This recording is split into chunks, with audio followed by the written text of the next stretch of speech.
New COVID-19 hotspots emerging, as Trey said, in the heartland tonight, though there are stories behind those numbers. States showing recent growth in newly reported cases do include South Dakota and Arkansas, where the first socially distanced concert was set for tomorrow, but it's been shut down. The venue owner not real happy tonight. We the people, it's three amazing words, and they've been trampled on today. Earlier today, the Alcohol Beverage Commission from the state of Arkansas showed up with a document. They then physically entered the building, ripped our permits and licenses off the wall, and virtually shut us down from conducting business. Well, Arkansas Governor Asa Hutchinson joins us now to tell his side of the story. Welcome back, Governor. Hey, good to be with you, Shannon.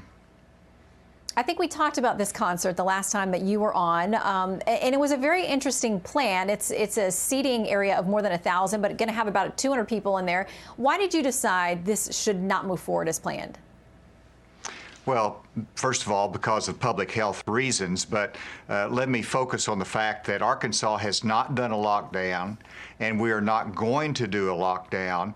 We've kept our businesses going in Arkansas. We did have a targeted approach where the person-to-person businesses like barbershops were closed down a period of time. We're starting to lift those restrictions, but we don't want to be reckless. And that's the reason in terms of this concert venue. We would love to have the music there, and there will be a time for that, but they were ahead of time on their schedule. It was not permitted, and they wanted to have a special privilege in which they could go ahead and do it early, and we said no. And obviously, we expect those public health directives to be followed. But they're going to have their concert down the road if they can follow the guidelines that we present. We want to be able to open up our economy, but we have to do it carefully.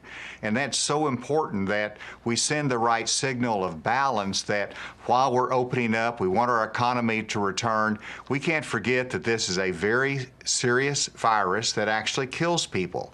And we're reminded of it in the recent days in Arkansas as we have had an uptick in some of the areas of our state that causes us some pause. So we want to do it very measuredly. We want to be able to keep that balance of economic growth and returning to the economy, but at the same time, not forgetting that there's a deadly virus that's out there.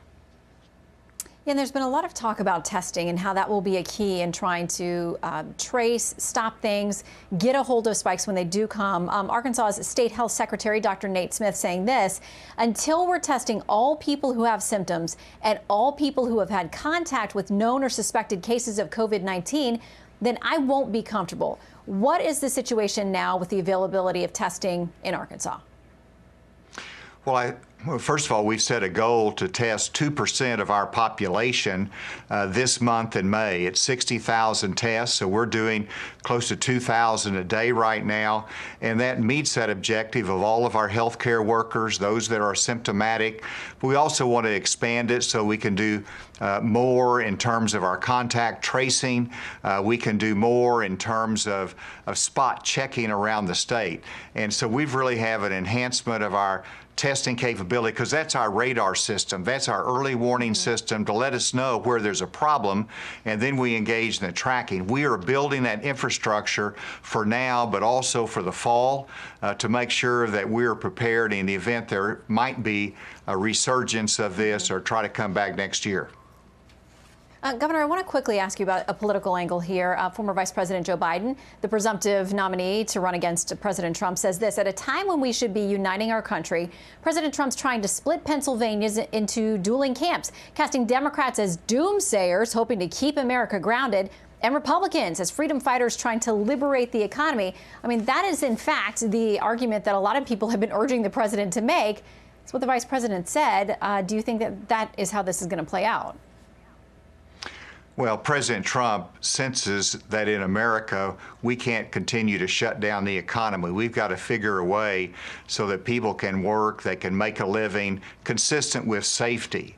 And President Trump, I'm very proud of the fact that he has worked in a bipartisan way with Democrat governors, Republican governors. I see Democrat governors going to the White House this week talking to the president. And so he's worked in that fashion. So I don't think he can be criticized for playing politics in terms of this virus and fighting it and working with governors of both parties to be successful.